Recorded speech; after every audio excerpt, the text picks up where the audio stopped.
Baik ayah bunda, mudah-mudahan ini nanti bisa banyak ilmu yang kita dapatkan. Ustaz Safi, saya dapat bocoran dari orang dalam, panitia. Katanya kalau seandainya acara ini tidak dibatasi peserta pendaftarannya, bisa membludak gitu, terutama kaum emak-emak. Saya jadi membayangkan ya bisa, kalau saya Ustaz Syafiq sampai dikepung kaum emak-emak, wah bisa bahaya. Makanya ini dibatasi Ustaz, hanya untuk wali murid dan dewan guru untuk menyamakan frekuensi, untuk menyamakan pengajaran kepada anak-anak kami di saat ini supaya mereka menjadi generasi muslim yang kokoh, tidak menye-menye, tidak lemah begitu Ustaz. Makanya kami mohon tausiahnya nanti dari Ustaz Sultan dan Ustaz Syafiq. Terlebih dulu kami persilahkan untuk Ustaz Dr. Muhammad Sultan Amin untuk menyampaikan materi pembuka terlebih dulu. Monggo Ustaz.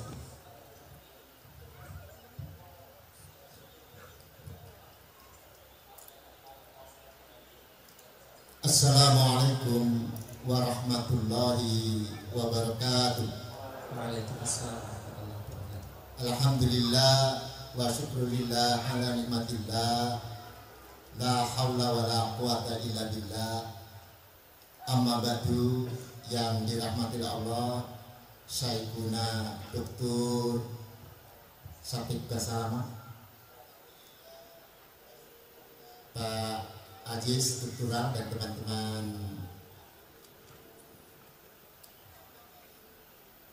struktural Sain, Por Sain bersama For Class, Bapak Ibu wali murid yang tercinta dan anak-anak kami yang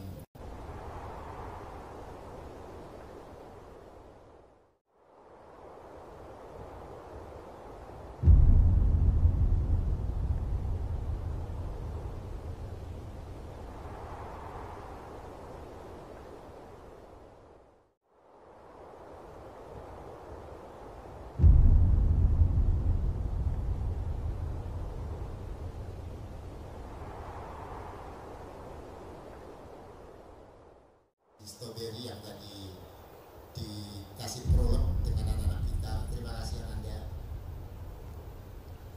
Bapak Ibu sekalian, saya tidak terlalu lama, hanya memberi pengantar sebentar.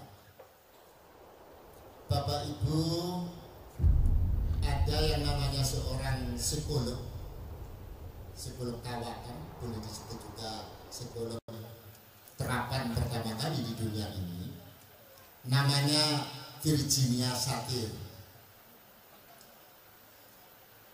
Pada suatu hari dia kedatangan seorang ibu yang mau konsultasi. Ketika sudah di hadapannya itu, silakan ibu, apa yang sedang mau dikonsulkan kepada kami. Tentu kalau ibu-ibu datang ke psikolog itu dalam rangka ada sebuah persoalan yang ingin didiskusikan bersama dengan psikolognya itu. Bapak Ibu sudah pernah dengar cerita itu? Kalau sudah dengar nggak usah saya ceritakan lagi. Saya ceritakan yang lain saja. Sampai 10 cerita kalau sudah dengar semua ya sudah saya sudahi kalau gitu nih. Tir, masa panggilannya Pirja Satir panggil tir begitu? Jin, aku ini punya anak 5 Jin, semuanya laki-laki. Kelas 3 SMP, kelas 1 SMP, kelas 6, kelas 4 sama kelas 2. Rumahku itu Jin, enggak karu-karuan. Aku galau tiap hari. Rumah itu kayak kapal pecah. Yang aku khawatirkan Jin, kalau nanti ada temanku arisan atau ibu-ibu wali murid yang moto dan di-share ke WA grup kita. Kayak apa rumahku yang kayak kapal pecah itu? Wah, Virginia Satir tahu bahwa ibu ini galau. Padahal ibu-ibu itu kan kepingin rumahnya itu tidak apa Ustaz Syafiq? Ya tidak kemproh begitu kan? Kinclong. Punya anak 5 laki-laki semua, kayak apa itu rumahnya? Sudah Ibu coba sekarang duduk manis, rileks. Saya hitung 1, 2, 3, tambah rileks, tambah rileks, tambah rileks. Bayangkan sekarang rumah Ibu itu indah, bersih, kinclong. Kalau Ibu foto dan Ibu share, wah pasti Ibu viral. Dipuja oleh ibu-ibu yang lain, begitu indah rumah Ibu. Tapi rumah Ibu sepi mamring. Anak-anak Ibu minggat semua, nggak kerasan di rumah. Apa kira-kira raut mukanya Ibu ketika itu? Tentu air matanya meleleh.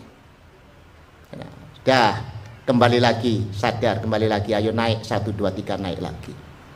Ibu mengerti, Ibu pilih yang mana? Iya Jin, aku selama ini cuma berteriak-teriak kanan kiri saja. Aduh, sudah nggak karu-karuan. Mestinya Ibu, anak-anak kita itu kasih ruang. Anak-anak kita itu pinter-pinter. Anak-anak kita itu cerdas-cerdas. Cobalah kalau setelah bermain, diapakan, apa dibiarkan karena besok main lagi? Apa anak-anak itu setelah makan sudah jangan dicuci nak, tom besok kita pakai lagi, apa begitu? Tentu tidak kan ibu-ibu sekalian. Ayo sekarang dirapikan. Kalau nanti mau main silakan. Oh itu ada guci yang sudah lama nggak ganti-ganti, boleh dipecah, nanti bapakmu biar ganti lagi, kan begitu kan sekali waktu. Ya kan Sapik ya. Nah alibinya kan banyak begitu.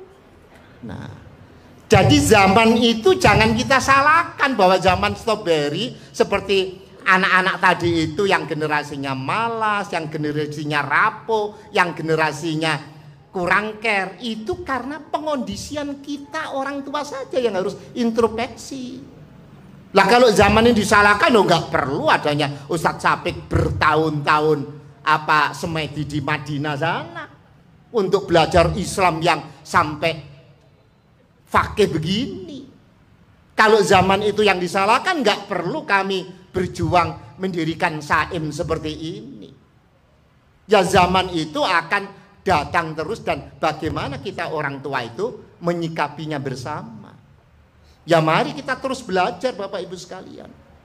Maka kalau tadi saya cerita sama Ustadz Sapik, Ustadz Sapik anak-anak Saim itu kalau SD atau SMP pindah ke sekolah lain begitu kan, dianggap anak-anak Saim itu nggak beradab. Lo nggak beradab gimana Pak Sultan? Ya gurunya belum duduk, anak-anak Saim sudah angkat tangan tanya.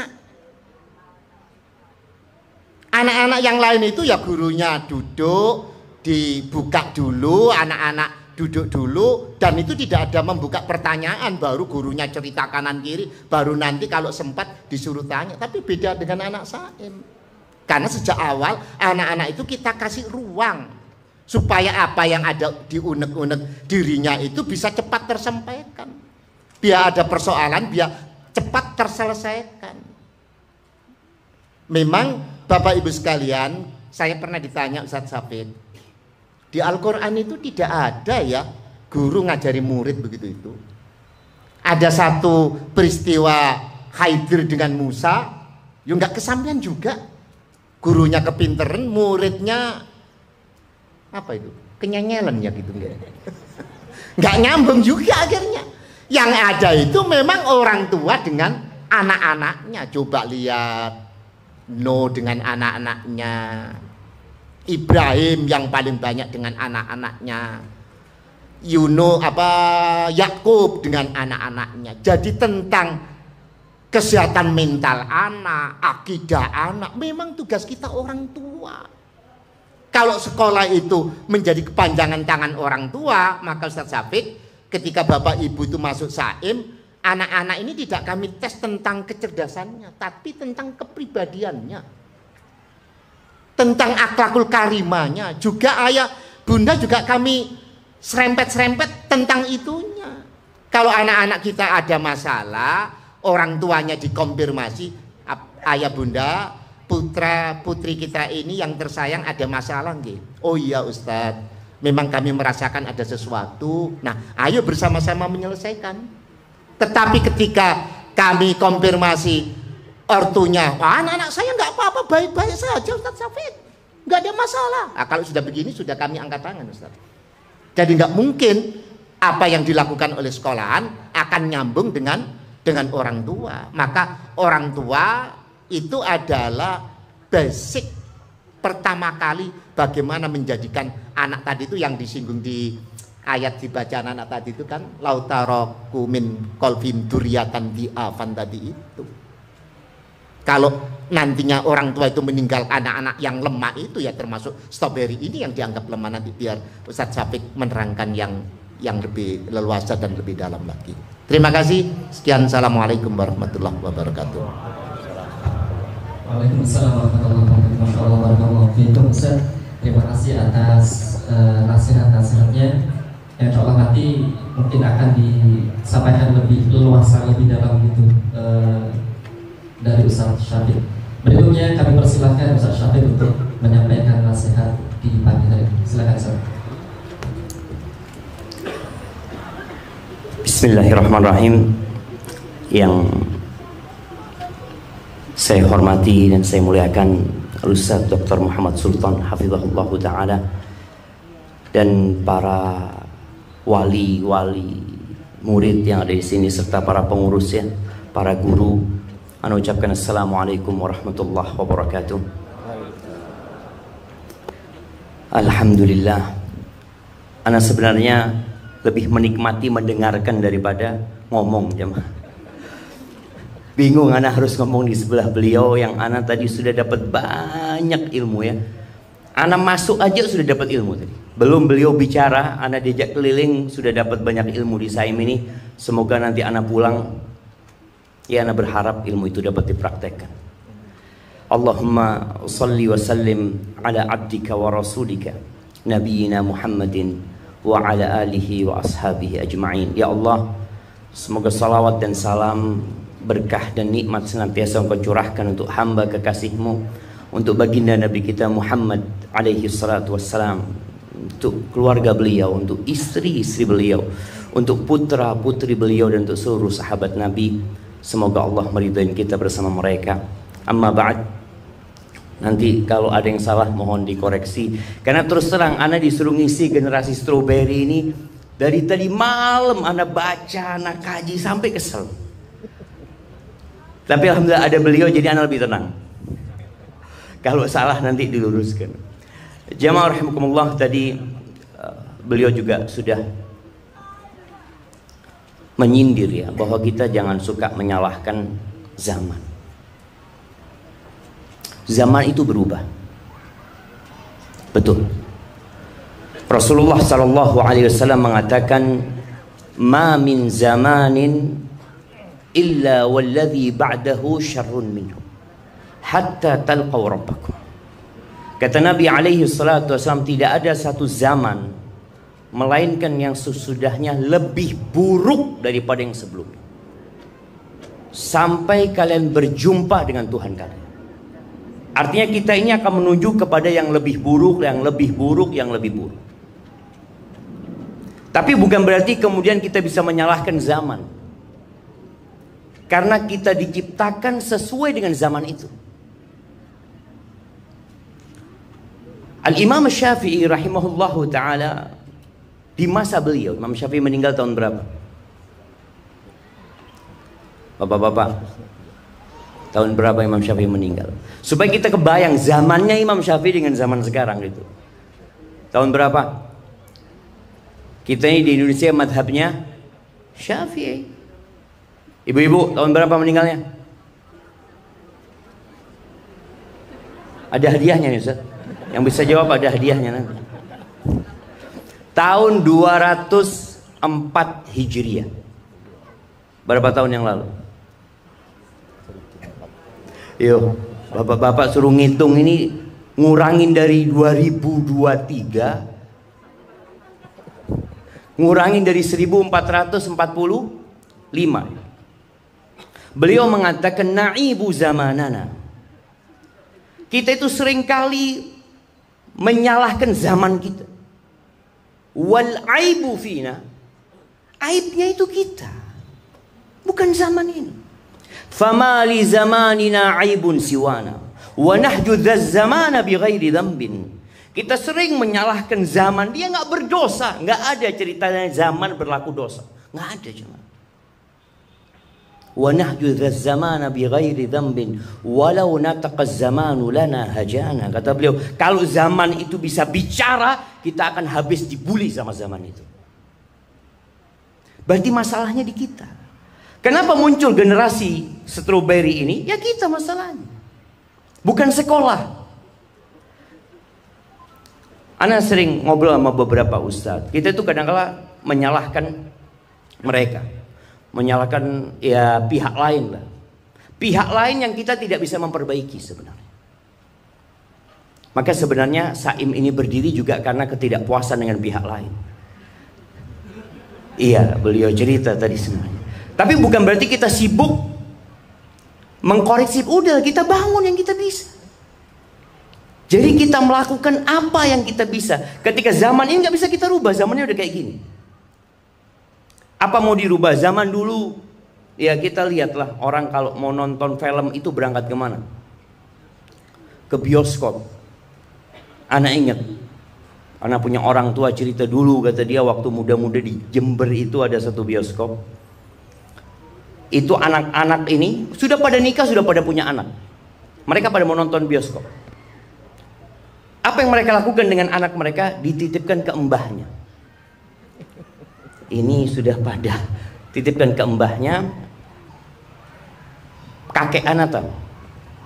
Anak namanya Syafiq Riza Hasan. Hasan ini tahu. Ngomong sama, sini. Kata, nah, dipanggil semua anaknya. Ini hasil karya kalian, kalian bawa semuanya.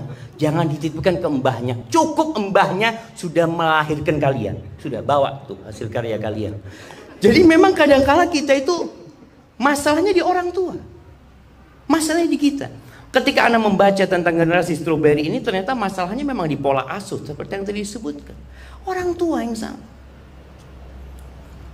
Dulu ketika anak SD, ya insya Allah semua yang lahir di generasi anak itu, kalau kita melakukan kesalahan di sekolah, dijiwit sama, di sini ada jiwit juga. Nggak boleh jiwit ya. Soalnya tadi strawberry dijiwit langsung. Strawberry itu sekali dicuil nggak balik lagi dia. Kita dulu dijiwit ya sama ada, ya Allah, semoga Allah menjaga beliau ya. Khusus seorang guru bullying dia, kalau jiwit di sini sampai icu. Pulang itu kita laporan ke ibu, ditambahin lagi. Merasa. Karena kita waktu itu bukan strawberry. Enggak. Kita dijiwit lagi, kita semakin kokoh. Dan ada yang namanya guru agama, semoga Allah menjaga beliau ya. Beliau nggak jiwit. Kalau guru laki itu nggak jiwit. Tapi gondek ini ditarik jemaah sampai jinjit kita, Allah ya sakitnya. Jangan sampai laporan sama orang tua. Jangan sampai laporan. Jadi orang tua nggak boleh tahu. Dan Ana lihat dulu itu buku penghubung juga kayaknya nggak ada dulu itu. Subhanallah. Sekarang zamannya berbeda. Dan orang tua kita dulu, masya Allah, didik kita itu dengan penjalin. Didik kita itu dengan sabuk jemaah. Didik kita sama penebah apa? Sapu lidi itu ya. Masya Allah. Ana pernah dipukul 25 kali dulu. Dan Ana merasakan itu. Jadi benarnya. Apakah sekarang siap generasi strawberry dilakukan seperti itu? Oh nggak bisa. Bahkan mungkin ada orang berpikir sekarang, Ustaz, sekarang pendidikan tidak dengan memukul. Sudah. Iya, memukul itu solusi terakhir. Solusi terakhir. Baik. Kembali kepada generasi strawberry ini yang tadi disebutkan ya, seperti strawberry ya. Dia itu ayu jemaah strawberry. Kalau antum lihat strawberry, ya Allah ya. Tapi ternyata dia cepat layu. Dan dia juga nggak kokoh seperti durian. Strawberry itu mungkin nanti akan muncul generasi durian ya. Setelah jadi strawberry, landep durian, tapi enak isinya gitu loh. Jadi walaupun landep strawberry ini tadi modelnya dia itu lemah sekali, lemah, baperan ya, baperan. Yang jadi masalah anaknya strawberry, ibunya lebih strawberry. Itu bahaya.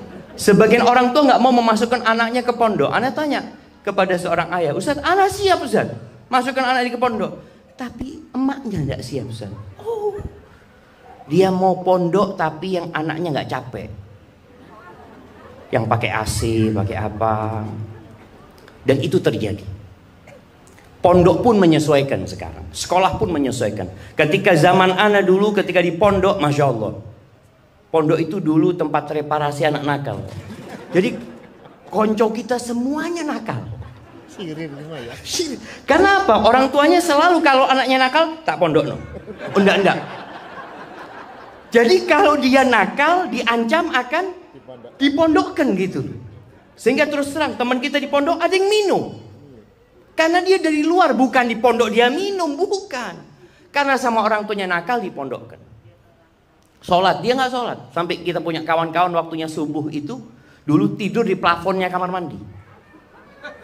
Masuk ke atas plafon itu kan ada yang lubangnya masuk, jatuh. Ketahuan karena jatuh. Subhanallah. Itu generasi zaman dulu. Maka harapan ana para orang tua sebagaimana tadi disebutkan oleh Dr. Muhammad Sultan, belajar lagi.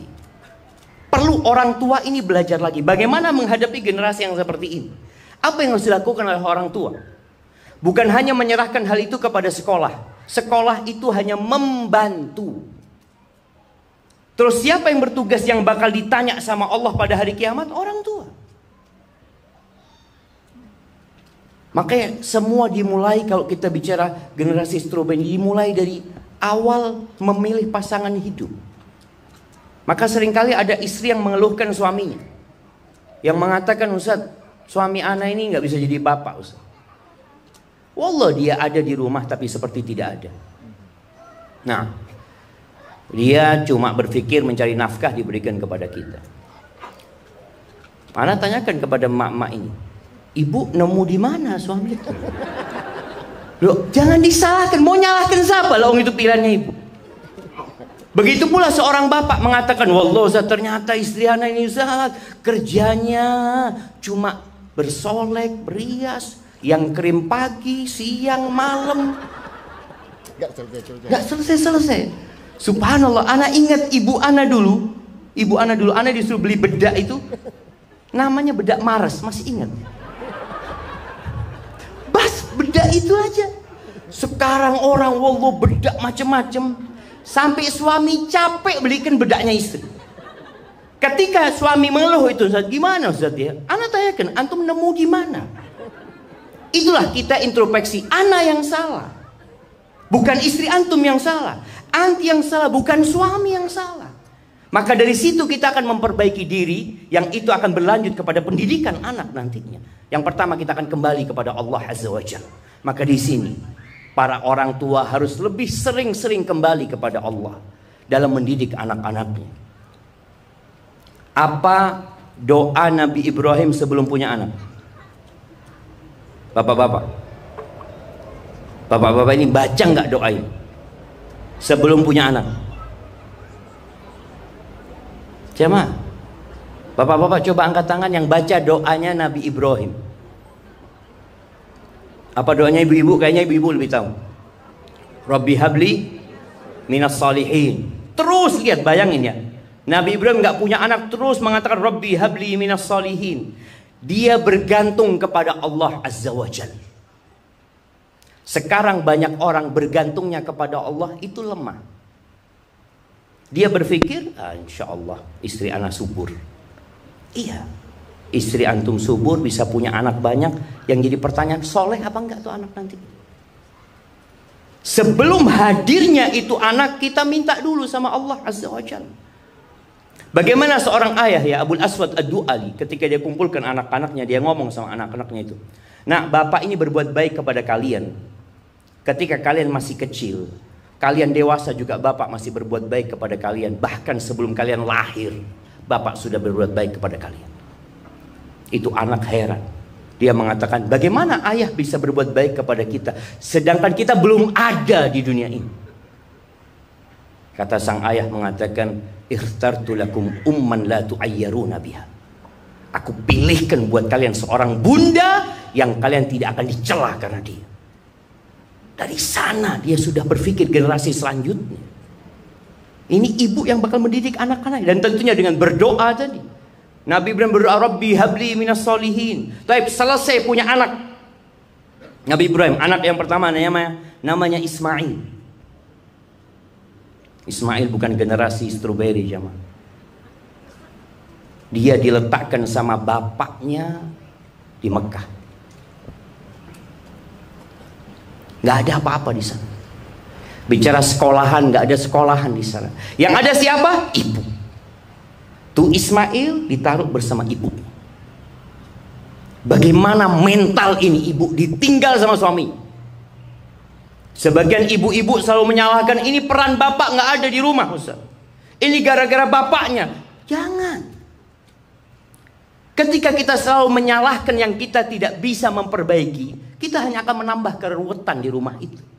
Bagaimana Hajar ketika ditinggal sama suaminya, sama bapak anak, di tempat yang tiada satu orang pun di sana. Hajar ini tanya, ya Ibrahim, ila man takiluna? Ibrahim, engkau titipkan kami ke siapa? Nggak ada siapa-siapa di sini. Nabi Ibrahim jalan nggak menoleh, naik ontai, diikutin sama Hajar. Ya Ibrahim, ila man takiluna? Ibrahim, engkau titipkan kami ke siapa? Sampai 3 kali nggak dijawab. Disinilah seorang istri, istrinya Nabi ya, dia berpikir kayaknya pertanyaanku salah. Maka dia merubah pertanyaannya, mengatakan Allahu amaraka bihadza. Apakah Allah yang memerintahkan kepadamu untuk ini? Kata Ibrahim, na'am. Apa kata Hajar? Idzan la yudayyi'un Allah. Silahkan kau pergi sudah. Allah tidak akan melantarkan kita. Allah tidak akan menyia-nyiakan kita. Bayangkan sampai hari ini kita minum tuh air Zam-Zam. Itu berasal dari ucapan ibunya Ismail. Allah tidak melantarkan kita. Bagaimana sekarang orang tua ketika mendidik anak, imannya dididik terlebih dahulu. Jadi mental anak itu kuat. Kalau tadi dikatakan anak itu cepat berserah diri ya, dia mengatakan nggak mampu, nggak mungkin, nggak ada cerita itu. Tatkala dididik dengan keimanan. Makanya tadi hadisnya apa yang disebutkan? Al-mu'minul qawi khairun wa ahabbu ilallah minal mu'minid dha'if. Orang mukmin yang kuat itu lebih baik dan lebih dicintai Allah daripada mukmin yang lemah. Wa fi kullin khair. Dan di setiap orang beriman itu ada kebaikan. Lalu lanjutkan hadis itu apa? Ihris ala ma yanfa'u. Engkau bersungguh-sungguhlah meraih apa saja yang bermanfaat buat engkau. Wasta'in billah. Minta tolonglah kepada Allah. Kita kadangkala lebih bersandar kepada kemampuan kita. Ini sejak awal Nabi mengatakan engkau kuat tapi minta tolong sama Allah. Wala ta'jaz. Dan jangan jadi orang yang lemah. Ada 2 penyakit. Tadi doa yang disebutkan sama, serupa namanya siapa? Ezi. Tadi menyebutkan doa Nabi SAW apa? Doanya itu sebenarnya Nabi berlindung SAW dari 8 perkara yang semuanya dibutuhkan oleh umat sepanjang masa, khususnya generasi strawberry ini. Yang pertama, Allahumma inni a'udzubika minal hammi wal hazan. Ya Allah, aku berlindung kepadamu dari kegalauan dan kesedihan. Dan generasi strawberry itu sering galau. Makanya sering minta healing ya. Anak mau healing. Healing apaan? Ini sampai orang tua gara-gara dia lihat di TV healing, dia mau healing. Engkau lagi kenapa kok minta healing? Kayak habis dizolimi sama gurunya di sekolah, sama orang tuanya. Karena istilah healing itu untuk yang kena bencana, apa, punya luka masa lalu. Ini baru dimarahin. Saya mau healing. Itu generasi sekarang itu berlindung minal hammi. Karena ada orang yang takut ya, ham itu masa yang akan datang ya, kekhawatiran dengan masa yang akan datang. Nanti gimana saya, nanti gimana kerja, nanti gimana. Minta sama Allah. Belajar dari tadi, ibundanya Ismail ditinggal sendirian, dia langsung mengatakan idzan la yudayyi'un Allah. Allah tidak akan melantarkan kita, berangkat engkau. Muncul air Zam-Zam. Dari sebuah keyakinan itu, maka berlindung dari kegalauan dan kesedihan. Tadi disebutkan generasi strobe ini cepat bersedih.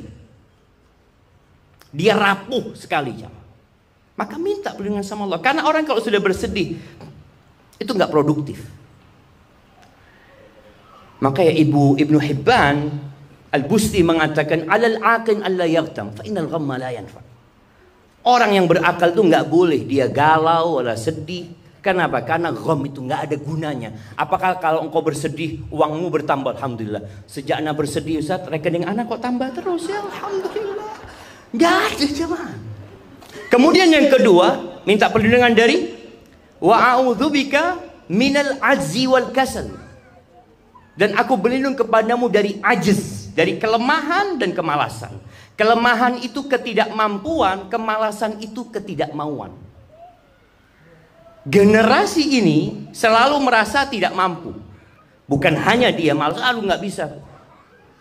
Ada kawan di Surabaya, Masya Allah jamaah. Masya Allah. Dia punya sebuah perusahaan. Kadangkala namanya manajer ya.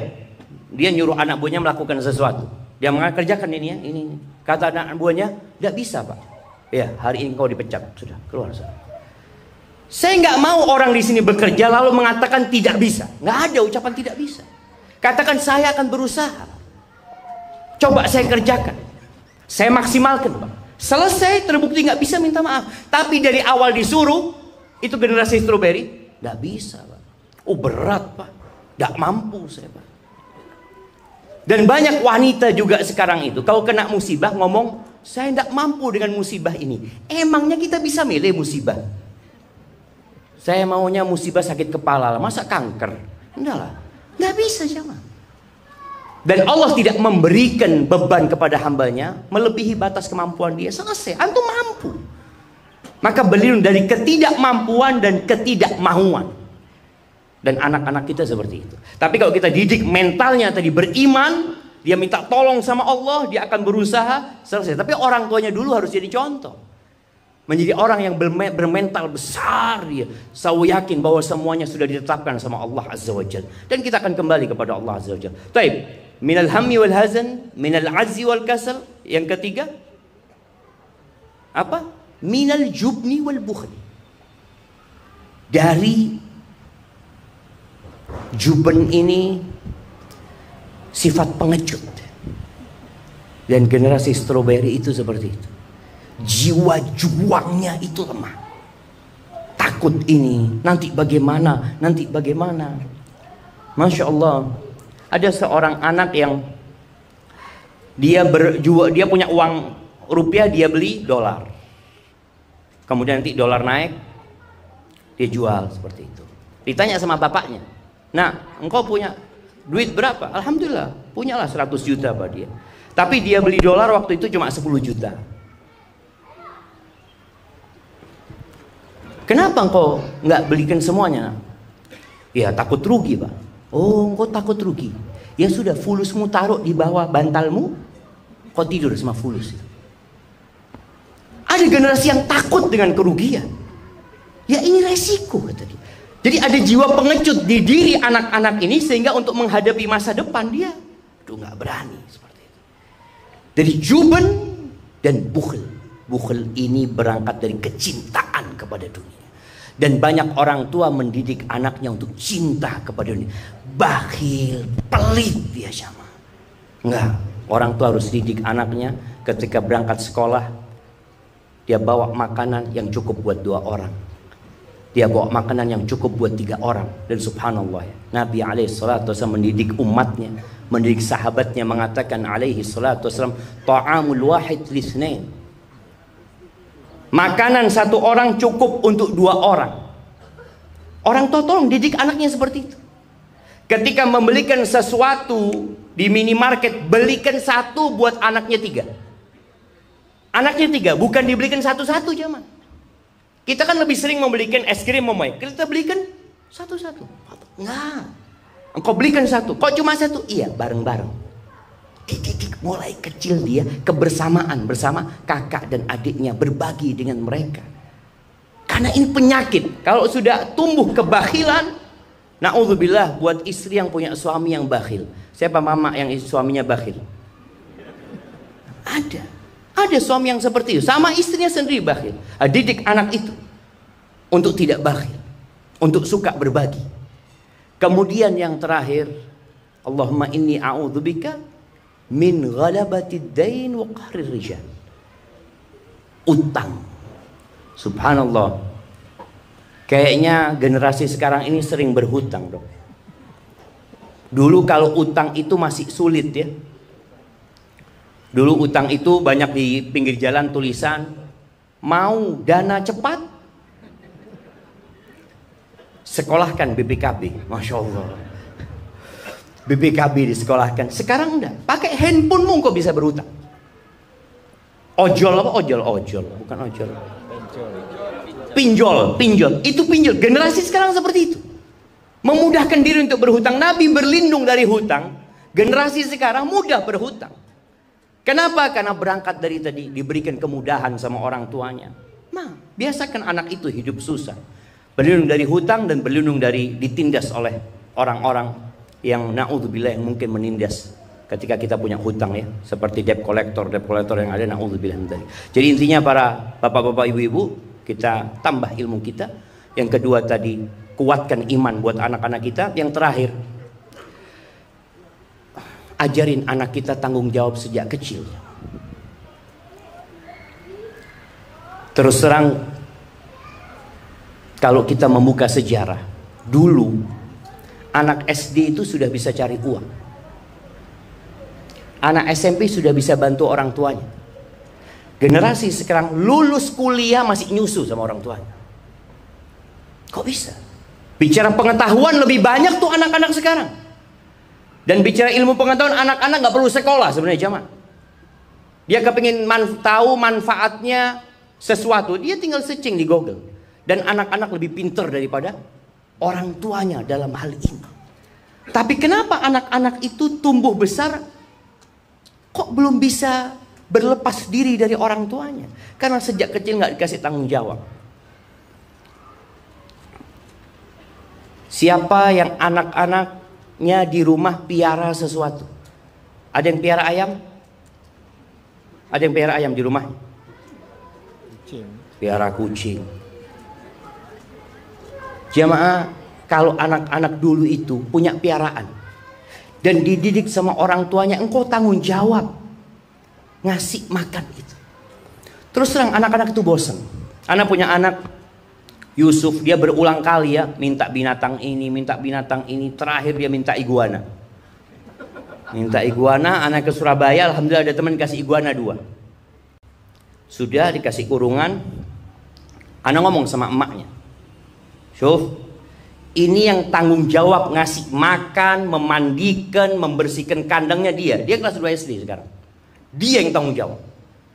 Akhirnya dipanggil sama mamanya kasih penjelasan. Iya.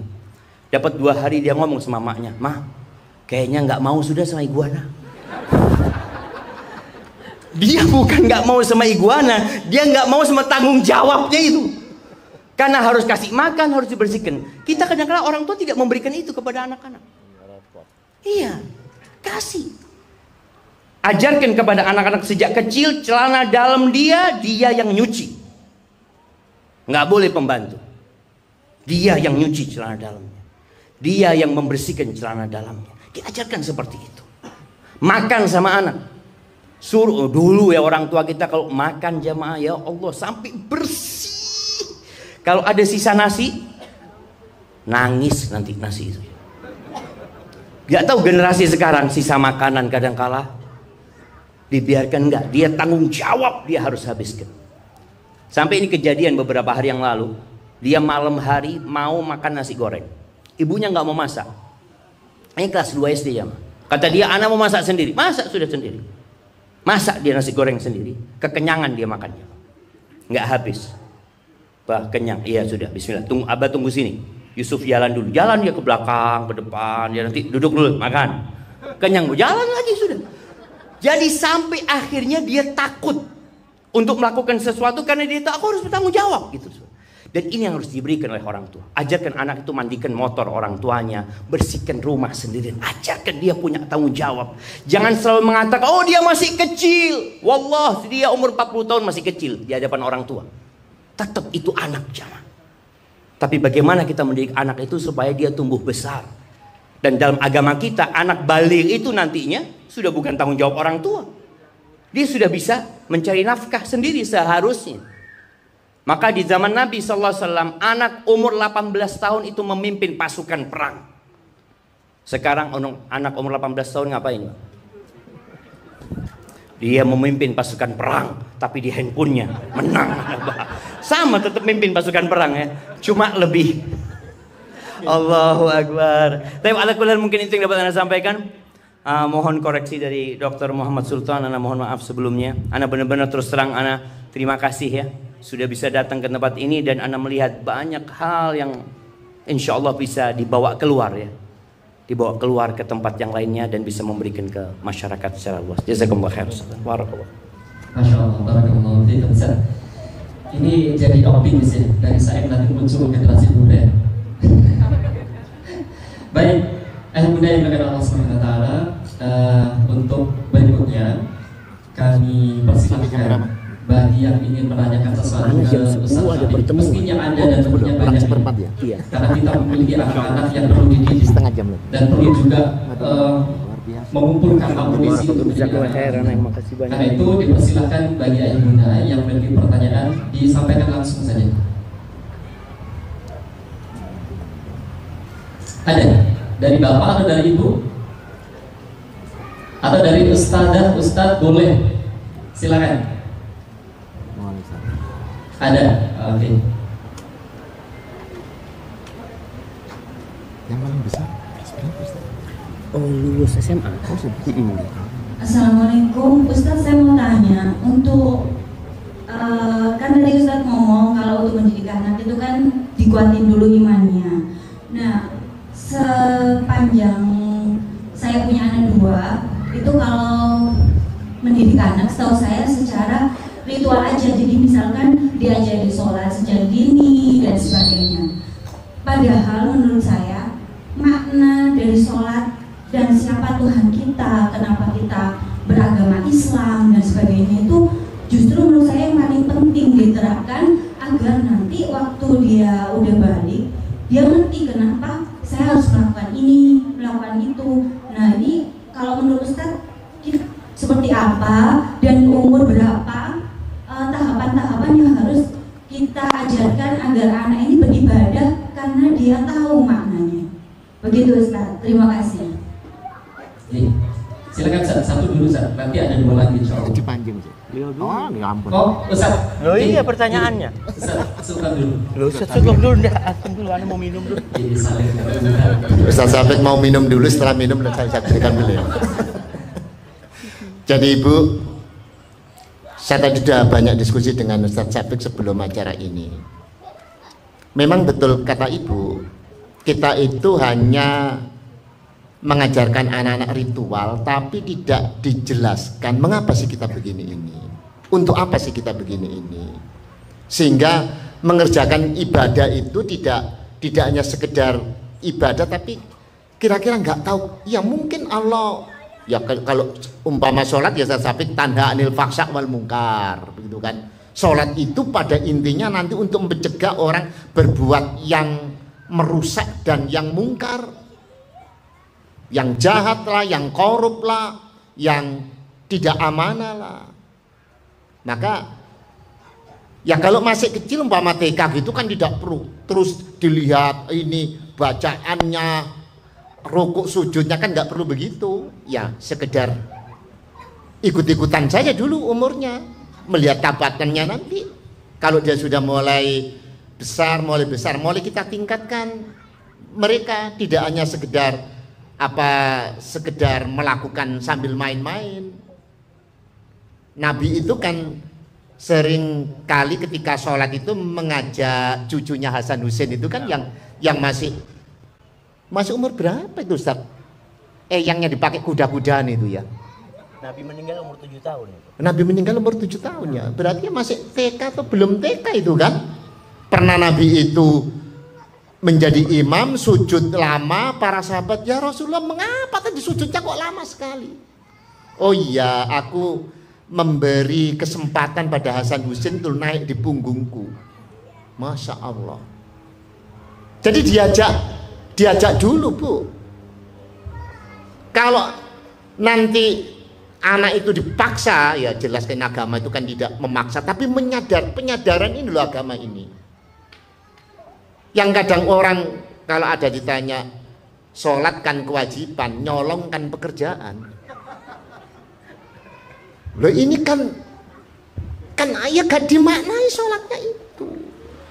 Maka dilihat aja, orang tua lebih tahu tentang umurnya, begitu kan. Yang lebih paham Ustaz Syafiq, silakan. Ya, Masya Allah. Masya Allah. Iya, seperti yang disampaikan oleh Dr. Muhammad Sultan ya. Jadi orang tua yang lebih tahu dengan kondisi anaknya. Tapi tadi ada satu hal yang lupa Anda sampaikan. Nabi Ibrahim doanya sebelum punya anak, Rabbi habli minas shalihin. Setelah punya anak doanya beliau apa? Dilihat di surat Ibrahim ya. Doa beliau itu banyak. Salah satunya beliau mengatakan, Rabbi'j'al hadza baladan aminan wajnubni wa baniya an na'budal asnam. Ya Allah, jadikan negeri ini negeri yang aman. Dan hindarkan aku dan anak keturunanku dari menyembah berhala, dari melakukan kesyirikan. Jadi doa orang tua setelah punya anak itu hendaklah dalam setiap permohonan dia disisipkan buat anak. Yang pertama berkaitan dengan iman. Yang kedua baru sholat. Nabi Ibrahim juga berdoa mengatakan, Rabbi'j'alni muqimas shalah wa min dzurriyyati Rabbana wa taqabbal du'a. Kebanyakan kita baca yang kedua, yang pertama nggak dibaca. Tanya sama orang tua. Kebanyakan doanya Rabbi'j'alni muqimas shalah wa min dzurriyyati. Padahal sebelum itu Nabi Ibrahim berdoa, wajnubni wa baniya an na'budal asnam. Wahai Tuhanku, hindarkan aku dan anak keturunanku dari melakukan kesyirikan. Ini iman ya, Maka kalau bicara mendidik anak, yang pertama memang anak kecil itu ya apa yang dia lihat, apa yang dia dengar. Anak kecil itu mungkin menghafal ya. Awalnya dia menghafal, kemudian setelah dia bisa nalar baru kita jelasin kenapa sholat tadi disampaikan.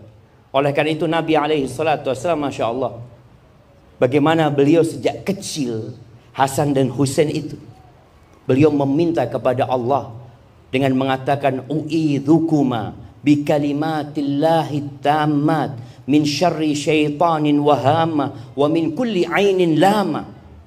Aku meminta perlindungan untuk kalian berdua dari kejahatan syaitan, dari kejahatan binatang-binatang, dari kejahatan ain yang hasad. Itu orang tua sudah menjaga anaknya seperti itu. Kata Nabi kita Muhammad alaihi salatu wassalam, datuk kalian dulu, yakni Nabi Ibrahim, biasa membacakan doa itu untuk Ismail dan Ishak. Orang tua ini benar-benar didik anaknya itu bicara tentang keimanan. Terus anak itu dengar ucapan itu. Oh, bapakku ini minta perlindungan kepada Allah buat aku. Sekarang orang mungkin pakai jimat, orang dulu ya. Dipakai jimat sudah selesai, insya Allah selamat anaknya. Maka tolong kalau bicara keimanan, ditanamkan keimanan, diperdengarkan dia tentang kenapa dia tadi umpamanya sholat. Dan Nabi SAW mengatakan, muru auladakum bis shalah li sab'in. Suruh anak kalian sholat mulai umur 7 tahun. Itu disuruh. Sebelum itu, tadi yang dokter sampaikan, diajak. Belum disuruh. Diajak anak itu. Mungkin dia tadi Hasan Husain diajak ke masjid, bukan sholat dia. Naikin kakeknya, kuda-kudaan. Nggak apa-apa. Tapi dia sudah diajak di lingkungan yang baik. Yang mendukung dia. Terus diajak. Makanya dan bapak-bapak ini tolong bapak-bapak, sebaiknya sholat lelaki itu di rumahnya. Dengarkan. Kata Nabi SAW, khairu salatir rajul fi baitihi. Sebaik-baiknya sholat seorang lelaki itu di rumahnya. Betul nggak ibu-ibu? Bapak-bapak, betul nggak? Betul antum. Kata Nabi SAW, khairu salatir rajuli fi baiti illal maktubah, kecuali salat wajib di masjid. Itu kata Nabi SAW. Makanya sebaik bapak-bapak ini tolong salat qobliyah di rumah, ba'diyah di rumah, duha di rumah, salat sunnahnya di rumah. Kenapa? Kadang-kala rumah kita itu nggak ada salat. Istri kadang-kala datang bulan dia. Kadang-kala 40 hari nggak ada salat di rumah kita. Karena bapaknya selalu masjid, qobliyah, ba'diyah di masjid. Rumah nggak ada salat. Disitulah pendidikan anak tadi. Maka tolong orang tua kalau bicara keimanan, maka keimanan terlebih dahulu ditanamkan. Tapi ada anak-anak yang belum bisa dia nalar, dia cuma bisa menghafal. Ya terus ketika ditanya man rabbuka, rabbiyallah, madinuk, diajarkan terus dia menghafal. Nanti dikasih penjelasan sama orang tua. Dan alhamdulillah ada anak namanya mumayyiz ya. Ya dia sudah bisa membedakan kanan dan kiri. Biasanya sudah bisa dikasih pemahaman. Dikasih pemahaman. Dari cerita umpamanya, kalau tadi dikatakan bagaimana sholat itu untuk mencegah perbuatan keji dan mungkar ya. Bagaimana sholat itu sebagai bentuk syukur kepada Allah Azza wa Jal. Hadza wallahu a'lam bissawab. Masya Allah, barakallahu fiikum. Bapak Ibu yang dimuliakan Allah Subhanahu wa taala, ini rasanya berhubungan dengan dua orang yang berada di mulia. Kita perhatikan ya, beliau-beliau saling menghormati, saling mengutamakan sama lain, saling tawadhu begitu ya. Dari sini kita bisa belajar akhlak. Sebelum ngomong aja kita bisa belajar akhlak beliau-beliau, masya Allah ya. Nah maka selanjutnya kami persilahkan dua pertanyaan. Silakan Bapak Ibu jika masih ada pertanyaan. Ada sepertinya dua pertanyaan sekaligus. Ibu-ibu yang dominan. Yang banyak tanya ibu-ibu, karena bapak-bapaknya udah pinter semua. Oh ini masalahnya. Ini kamu mama. Ibu. Ustaz, dalam 10 sampai 20 tahun depan ini kita yang dihadapi anak-anak kan kecerdasan AI ya Ustaz. Nah ini gimana caranya menanggapinya? Dimana generasi kita sekarang juga anaknya sudah generasi strawberry gitu Ustaz. Nah AI artificial intelligence. Oke, satunya lagi Ibu. Ini kalaunya orang tua dia. Assalamualaikum warahmatullahi wabarakatuh. Waalaikumsalam. Perkenalkan nama saya Femi, Ibunda Jaslan dan Rasdan. Saya ingin bertanya Ustadz, gimana sih tipsnya untuk menumbuhkan jiwa visioner di anak-anak kita gitu loh. Bagaimana membuat dia tuh memiliki awareness bahwa masa depan itu sebenarnya penting gitu. Dalam artian bisa jadi saat ini dia bertanya-tanya, saya itu sekarang belajar itu untuk apa sih? Saya belajar sains, belajar matematika, belajar ilmu agama itu sebenarnya untuk apa? Nah, gimana caranya menumbuhkan jiwa bahwa kamu belajar itu penting loh untuk masa depan kamu, bukan untuk kami orang tua. Itu aja dari saya Ustaz. Assalamualaikum warahmatullahi wabarakatuh. Waalaikumsalam. Ini ada Bapak juga Ustaz, tapi nanti nih setelah ini dua dulu Bapak. Oke Ustaz. Nah, apa? Satu-satu sudah dikasih. Satu-satu. Terima kasih Bu. Terima kasih Bu. Strawberry belum selesai, sekarang dihantui AI. Artificial intelligence. Nah, Ibu, makanya anak-anak sekarang sudah mulai melek huruf, sudah mulai diajarkan computerized, coding, dan lain sebagainya. Orang-orang yang menyalahkan AI itu kan memang orang-orang jahat. Maka bagaimana kejahatan itu juga kita lawan dengan kebenaran. Kalau kita ini tidak belajar dan untuk menjadi penjaga kebenaran, wah luar biasa nanti dunia ini sebentar lagi kiamat nih Ustaz. Oke. Insya Allah dunia ini masih lama Bu kiamatnya.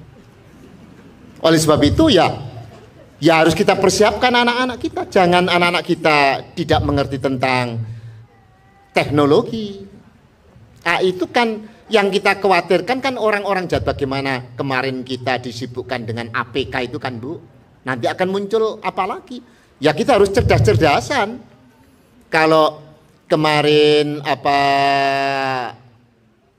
saya pertama kali APK itu langsung saya buka Ustadz. Wah itu sudah cepat-cepat kita barikade, nggak ada saldo di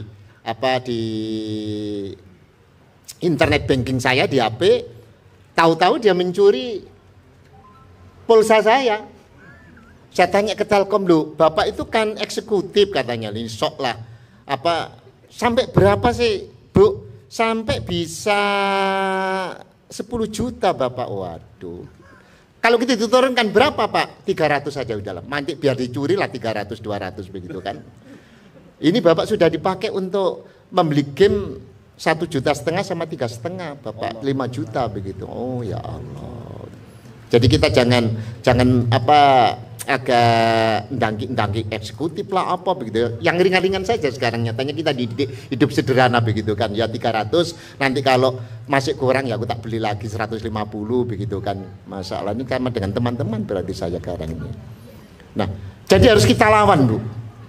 Kita yang pecinta kebenaran ini harus belajar. Tidak kita membiarkan dunia ini dikuasai oleh bromocora itu. Insya Allah lah. Nanti yang pinter-pinter, yang bagus-bagus akan menciptakan anti-antinya begitu kan. Ya itu salah satu tadi kata Ustadz Syafiq, ya tetap kita harus belajar, jangan kita menakutkan. Yang putra-putranya Bu, anak-anak seringlah diajak ngelencer Bu, rekreasi. Orang-orang desa dulu itu kemana? Rekreasi. Apa sih rekreasi itu? Kembali kresen. Loh, orang-orang tua kita tuh sudah moderat loh itu nggih. Tadi saya bilang sama Ustadz Tapik, apa surat pertama yang diturunkan Allah, Iqra bismi rabbikal ladzi khalaq. Khalaq itu dalam terjemahan kita nggak menarik, Allah yang menciptakan begitu. Tapi coba kalau itu dalam terjemahan bahasa Inggris, khalaq itu created. Bukan make, bukan made. Created. Jadi kalau kita ya Khalik, ya Allah yang kreatif, ya Allah yang kreatif, ya Allah yang kreatif. Gua ya harus kreatif dong. Gampang saja anak-anak. Kamu besok bisa membuat gedung seperti ini sayangku. Kayaknya bisa deh mau gedung tingkat 2 saja. Aku nanti tingkat 20. Nah begitu. Mohon maaf dulu nyonya saya itu katanya Mizan putra saya yang pertama. Mami itu jangan diajak ngelencer-ngelencer. Nanti pasti Zan, dia bisa membuat, masa kamu nggak bisa membuat begini gitu. Mesti begitu nyonya saya itu. Ini loh bagus sekali, masa kamu nggak bisa meniru yang lebih bagus begitu. Lah kalau hanya sekedar selfie saja terus di share, bagus ya Bu, ini di mana? Iya, ini fotonya anak saya yang masih kelas 2 Saim, dia kepingin bisa membuat kayak begitu. Wow, kan begitu kan nanti jawabannya. Jadi kita tidak hanya sekedar ngelencer, tapi anak-anak itu kita, ya mohon maaf dulu tahun berapa itu anak-anak ketika ke Singapura begitu kan. Sayang, coba perhatikan Singapura dengan Surabaya apa bedanya? Wah ya beda dong ya. Di sini bersih, dulu masih belum ada Bu Risma. Masih jangan dilihat siapa wali kotanya dulu begitu kan, nggak enak. Sudah almarhum semua mereka. Oh iya ya, bandingkan dengan kotamu, bandingkan dengan ini. Anak-anak itu berpikir untuk berkreasi. Jadi gampang sekali kita itu anak, makanya Ustadz ngajak kemana-mana begitu itu kan ya dalam rangka seperti itu, seperti melawan apa kegalauannya itu. Dulu awal-awal kami masih mengikuti anak-anak outbound dan sebagainya, Ustadz sekarang sudah enggak, karena teman-teman sendiri sudah luar biasa. Nyebrang sungai yang hanya segini, nangis setengah mati itu anak itu nggak mau. Orang tuanya tuh sampai ikut masuk di sungai mensupport begitu. Tapi anaknya setelah di sana ketawanya kayak nggak nangis lagi.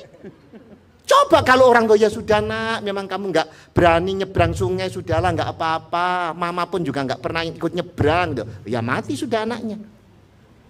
Kita orang tua itu kan hanya mensupport anak-anak, habis begitu saja kan. Anak-anak ini diciptakan oleh Allah luar biasa.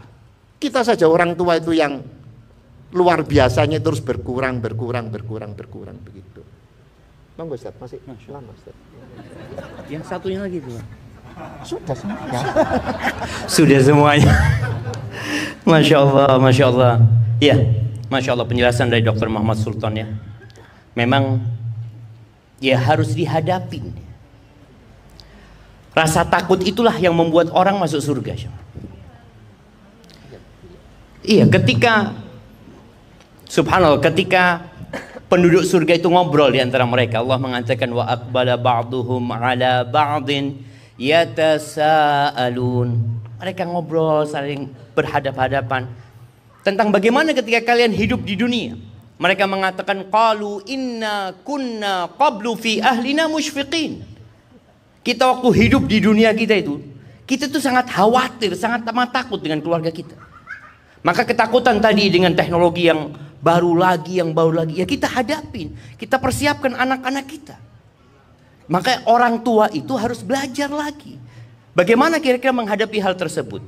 Sofia binti Abdul Muttalib, bibinya Nabi SAW. Zubair bin Awam itu dikasih tombak pendek. Kemudian ibunya Sofia ini didik Zubair itu dengan keras sekali. Sampai kata paman-pamannya yang lain mengatakan, oh engkau itu didik anak gak dengan kasih sayang. Apa kata ibunya? Apa kata kalian? Aku didik dia supaya jadi pejuang dia nantinya. Dia pulang bawa harta rampasan perang. Kata dia. Ketika Zubair mau perang dikasih tombak yang pendek, ngomong sama mamanya, ya ummah ini pendek tombaknya. Apa kata ibunya? Taqaddam fayatul. Engkau maju jadi panjang itu tombak. Itu jadi anak sudah dididik bagaimana dia menghadapi tantangan tersebut. Ya dididik anaknya. Kemudian sekarang ini jamaah, ya Allah ya, generasi strawberry ini sukanya goyang nih. Kadang-kala dia di depan cermin kanan kiri. Anak kadang ngelihat anak-anak kok bisa kayak gini ya.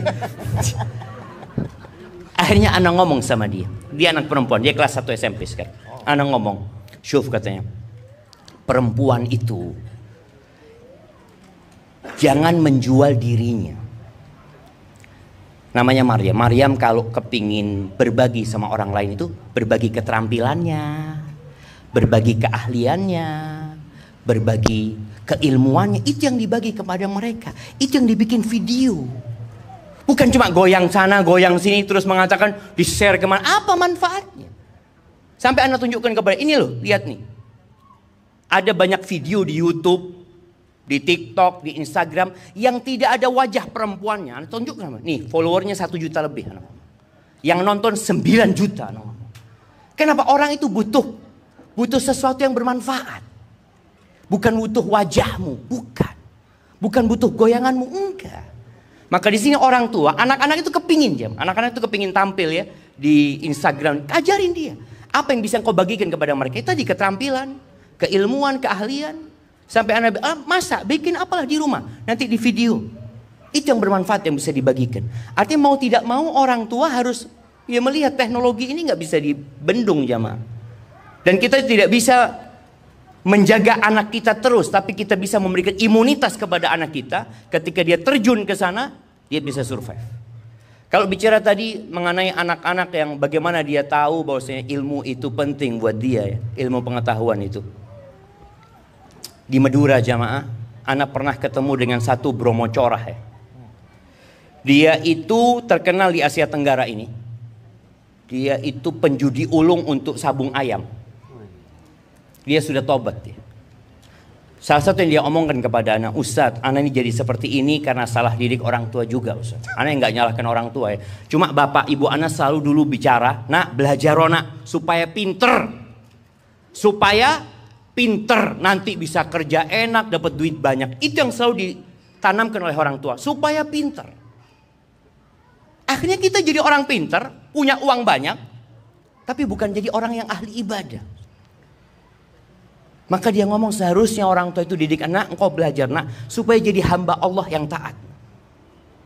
Ilmu yang engkau dapatkan nanti insya Allah bermanfaat. Engkau lebih dicintai Allah Azza wa Jalla. Jadi bayangan tentang dunia ini dalam pandangan dia sesuatu yang remeh gitu. Maka mudah-mudahan dengan cara seperti ini anak-anak bisa jadi hamba Allah yang taat gitu. Bukan cuma pinter ya, tapi dia jadi hamba Allah yang taat, beribadah kepada Allah. Dan ada sesuatu yang menunggu dia nantinya yang lebih baik dari semuanya. Karena di antara yang dibenci sama Allah Azza wa Jalla itu, innallaha yubghid, Allah itu benci kepada kulla alimin bid dunya jahilin bil akhirah. Allah benci sama orang yang pintar urusan dunia tapi bodoh urusan akhirat. Hadza wallahu a'lam bissawab. Masya Allah. Apa ini mau dilanjut atau pribadi? Satu sesi lagi, Ustaz mau ada acara juga. Nah. Oke. Ya, satu sesi lagi. Dua pertanyaan. Dua pertanyaan. Oh, kamu. Terus cukup. Dua pertanyaan lagi. Ini dua pertanyaan. Iya. Oh, Kalau diteruskan Dua lagi. diundang lagi ya. Iya. Iya. Dua lagi. Oke, Bapak satu. Iya aman insyaallah. Mas aman. Oke. Monggo, dua lagi. Assalamualaikum Ustaz. Waalaikumsalam warahmatullahi wabarakatuh. Mungkin saya kalau dengan Ustaz Syafiq beberapa kali kita bertatap muka Ustaz. Anak pernah kemarin Ustaz saat di Jember. Masya Allah. Motor ya Ustaz ya. Jadi kami ini para bapak-bapak ini sering banyak mungkin diam Pak, di sini. Kita di sini diam itu bukan karena apa? Karena kita pulang kerja itu datang dari kerja masuk rumah, bapak-bapak itu kalau datang anak-anaknya sudah berburu, bapak wajahnya angker. Jadi bapak-bapak ini di sini diam semua karena kita tanpa bicara itu datang rumah aja anak-anak sama istri sudah. Bapakmu wajahnya angker, sudah masuk kamar saja. Sudah selesaikan PR-nya, makan diselesaikan, sholat segera selesaikan. Jadi bapak-bapak itu diam itu karena begitu Ustaz. Nah pertanyaan saya ini mengenai kami ini kalau ada buku katanya pria itu dilahirkan dari Mars dan wanita dilahirkan dari Venus. Kami ini memang berbeda antara suami dan istri. Karena anak kadang suami dan istri ini berantem sendiri dalam konsep mengajar anak kami. Kami dengan duduk, bapak mau bicara, duduk, bapak mau marah, dan istri itu, nak, kamu begini, kami lakukan. Memang kami harus kompak dalam mendidik anak, tapi kami ini para pria punya konsep berbeda dalam mendidik anak sebagai seorang yang istilahnya Ustaz tadi di sisi Mars dengan Venus yang berbeda ini. Cara konsep pendidikan pada anak berbeda. Sehingga kami suami istri kadang sebelum berantem dengan anak-anak kita sudah berantem dengan istri duluan. Apa yang harus kami lakukan Ustaz tentang hal itu? Demikian jazakallahu khairan. Assalamualaikum. Monggo. Masih ada lagi? Oh satu lagi. Ada lagi? Bapak ada yang Kayaknya itu mewakili bapak-bapak itu. Oh masih ada ibu itu satu? ada. Oh ya udah terakhir yang benar. Terakhir ya, insya Allah. Jangan terus nanti nggak ngundang Ustaz Syafiq lagi nanti kan. Assalamualaikum warahmatullahi wabarakatuh. Waalaikumsalam. Perkenalkan nama saya Elga Ustaz. Saya memiliki dua anak, 10 tahun dan 10 tahun dan 12 tahun. Semuanya adalah laki-laki. Saya menggarisbawahi yang tadi Ustaz sampaikan mengenai akil balik ya Ustaz. Ini memang bagi saya itu PR luar biasa untuk menuntaskan anak menuju akil balik. Apalagi anak-anak kami adalah laki-laki. Jadi seperti yang pemahaman kami untuk akil balik kan memang sudah setelah anak sudah akil balik itu sudah bukan kewajiban orang tua ya untuk menghidupi mereka. Istilahnya kita sedekah ke mereka. Jadi kami sejak kecil ini sudah mensounding mereka setelah akil balik. Nah, kamu sudah bukan kewajiban orang tua lagi. Jadi untuk biaya hidup atau apa, nanti kamu menumpang di rumah kami, menumpang di rumah bunda sama ayah. Lalu kita sampaikan juga. Jadi nanti kamu di sini menyesuaikan. Jadi seperti orang yang menumpang menyewa, jadi adab-adabnya juga disesuaikan, bukan lagi pemilik rumah ini. Jadi itu yang kami sampaikan, yang kami sounding. Nanti kalau bisa urusan kecil seperti beli pulsa atau uang saku, nanti kamu mencari uang saku sendiri, uang sendiri seperti itu. Itu yang kami tanamkan ke laki-laki kami ya, anak-anak kami. Jadi memang tantangan berat kalau untuk generasi setelah dari ini yang istilahnya sekarang gitu. Apakah memang kalau dari Islam, kalau dari fitrah anak tumbuh akil balik itu bagaimana Ustaz? Apakah memang apa yang kami persiapkan seperti ini ada yang kurang atau bagaimana? Ini kami butuh masukan. Terima kasih Ustaz. Luar biasa.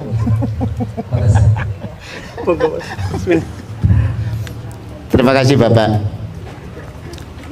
Memang bapak-bapak sama ibu-ibu itu sering berseteru begitu dalam rangka ya supaya rumah tangga kita itu seimbang.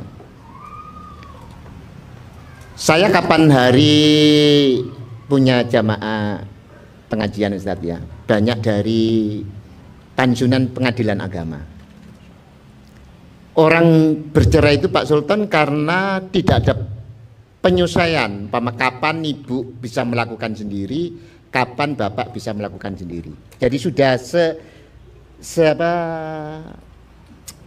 agreementnya sudah begitu. Umpama bapak itu kerjanya di timur, nggak mungkin akan mengantarkan ibu yang kerjanya di barat, gitu kan. Mesti berangkat sendiri-sendiri. Kapan bapak ibu dan ini bisa bersama-sama?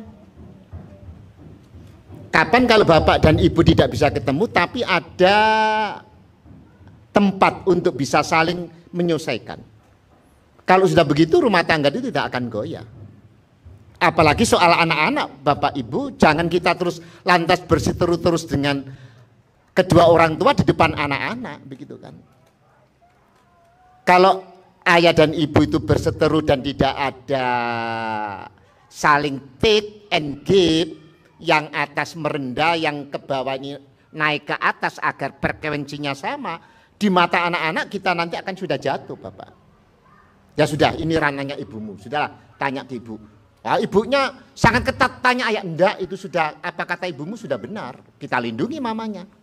Mamanya juga begitu, oh ini ranahnya ayahmu, kamu yes atau no itu tergantung ayah, mama ikut saja.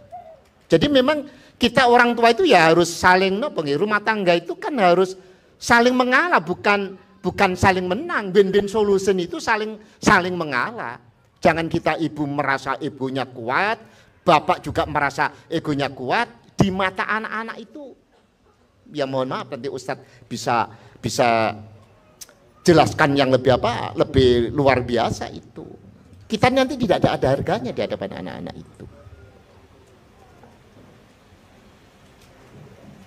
Yang kedua ibu, wah ini luar biasa kalau ibu mau punya rencana begitu.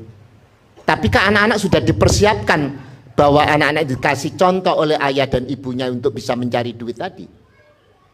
Kalau dia hanya dibiarkan saja untuk mencari duit, tidak diberi kesempatan dia untuk berlatih, taruhlah ayah dan bunda mungkin sejak SMP belum akil balik sudah dikasih pekerjaan, dikasih tanggung jawab tadi, digaji begitu kan. Kayak cucu saya oleh mamanya juga sudah mulai disuruh membantu mamanya dan dia digaji begitu, tidak ada masalah. Asal ada komitmen bersama-sama begitu kan. Asal ada komitmen bersama-sama, tidak ada masalah.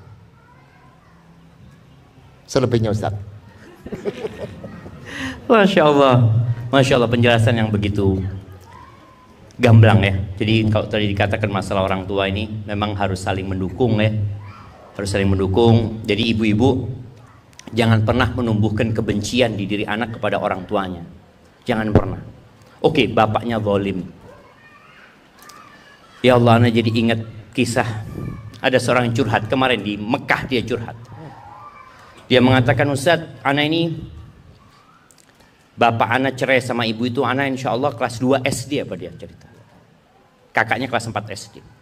Kita berdua Ustadz tahu dengan kedoliman bapak kita. Kita melihat bagaimana ibu kita dipukul, dimarahin, pokoknya zalim bapak ana. Sampai akhirnya bercerai. Dan ketika bercerai bapak ana itu nggak pernah kasih nafkah sama kita. Ibu ana Ustadz yang kerja sampai jadi pembantu rumah tangga. Tapi ibu ana nggak pernah meninggalkan sholat malam. Dan ibu ana tidak pernah menanamkan kebencian kepada bapak. Sampai ketika kami sukses, 2 anak perempuan ini sukses, bapaknya baru mendekat. Itu kata ibu Zat, nah itu bapakmu, engkau harus berbakti sama bapakmu. Yang anak berdua ini berontak, dia ngomong, ya Allah bapak zalim kayak gitu. Nah, bagaimanapun itu bapakmu. Maka di sini ini sudah bercerai jamaah, tapi bagaimana sang ibu tetap menanamkan anak harus berbakti sama bapaknya. Sebagian kita masih suami istri sudah ngeluhnya emak-emak sama anak. Allah, nak, bapakmu itu. Ya Allah ya, sabar kau dapat bapak kayak gitu sudah. Jadi akhirnya anak ini benci kalau bapaknya datang tadi. Bapak udah datang, bismillah sudah, siap-siap sudah. Na'udzubillah minasyaitonirrajim. Maka jangan. Maka tadi sang ayah ini juga harus sayang sama istrinya. Dia setiap pulang mulailah dengan senyum ya. Kadangkala ibu ngomong, kalau bapakmu nanti mengerutkan wajahnya, dia karena capek dan lelah. Engkau tersenyum. Suruh anak itu nyambut bapaknya, cium tangan bapaknya, bukakan sepatu bapaknya, bawakan tas bapaknya. Jadi sang ibu ini secara tidak langsung menjalin hubungan anak itu dekat sama bapaknya. Walaupun bapaknya tidak ikut-ikut mendidik, tapi mereka sudah tahu keberadaan bapaknya itu sebagai mentari di rumah tadi.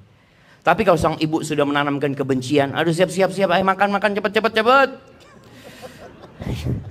Na'udzubillah, jangan sampai. Dan seorang ayah pun, ya kalau perlu ada yang dikomunikasikan sama istri, dikomunikasikan sama istri. Tadi udah disebutkan jangan di depan anak-anak, ngobrol sama istrinya. Anak ini mau dibawa kemana? Boleh jadi memang beda pemahaman ya. Sang ayah mau ke timur, sang ibu mau ke barat. Bagaimana ngalah, jadi ketemu di tengah nantinya. Itu masih bisa dilakukan ya. Intinya ada visi dan misi yang harus dievaluasi ulang ya. Ada kadang-kala kita perlu meredesain hidup kita. Ayah bunda ini meredesain kembali anaknya mau dibawa kemana. Dan tadi harus ada yang mengalah ya. Kadang-kala memang sang ayah kalau memaksakan diri ya anaknya jadi nggak benar juga. Ibu juga, ibu-ibu kebanyakan wanita masuk surga itu bukan karena dia nggak sholat ya.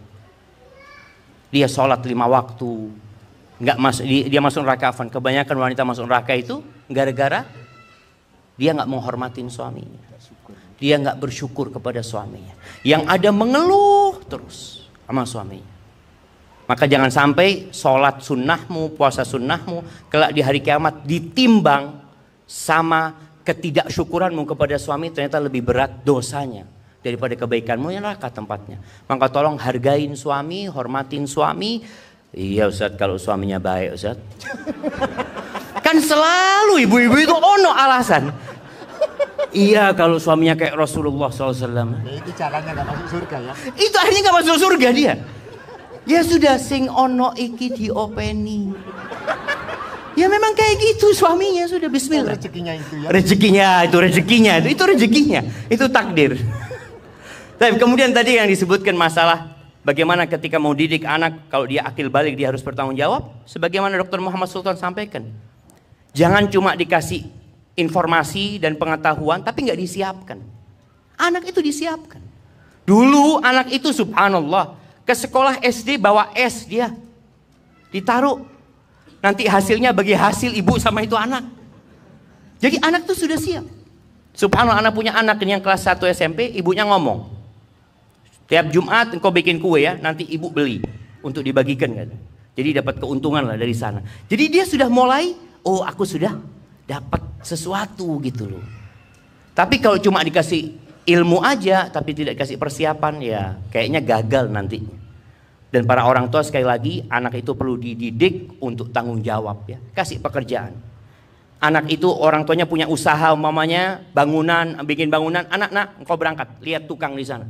Hanya sekedar dia berangkat ngelihat tukang. Anda ngapain di sana, Bah? Ya nggak ada, cuma ngelihat doang aja. Cuma dia sudah mulai, oh bapak bangun ini ternyata ya. Oh kayak gini, Bah, tadi ada tukangnya yang duduk-duduk, Bah. Dia laporan kan seperti itu kan. Nah, di sini kita kasih pengetahuan sama dia. Maka tolong anak-anak dipersiapkan ya. Generasi stroberi jadi generasi duren nanti ya. Barakallahu fiik. Kayaknya dilanjutkan sama Dr. Muhammad Sultan. Ana mohon undur diri. Insya Allah masih banyak ilmu yang bisa disampaikan. Karena ada janji ini. Nambah 1 menit. Nambah 1 menit. Fadhal barakallahu fiikum. Bapak Ibu sekalian, ada yang terlupa. Hampir minggu-minggu kemarin kami sekeluarga dengan anak-anak dan cucu itu liburan ke Banyuwangi karena sudah sebelum Covid itu mau pergi nggak jadi, Ustaz. Masya Allah, yang naik kereta itu. Ya, naik kereta itu. Masya Allah. Nah, ketika di Pulau Merah, si Alip putra kami yang terakhir itu sama Naila cucu kami yang pertama yang kelas 3 SMP itu kepingin surfing selancar. Saya sama ayahnya Mizan itu agak sedikit nervous. Kalau Alip bisa berenang, tapi Naila ini, Jan, anakmu sudah bisa berenang, Rain. Naila nggak bisa kan. Waduh gitu kan. Ini apa nek tenggelam nanti gitu kan. Nah, ini laut, ombaknya yang begini-begini itu, yang bisa gini-gini nggak apa-apa, yang nggak bisa. Terus ketika di training sebentar oleh trainernya itu, ada 2 orang yang akan mendampingi. Trainernya setelah ngomong begitu, Mizan tanya, Pak, saya tanya dulu, putri saya itu nggak bisa berenang.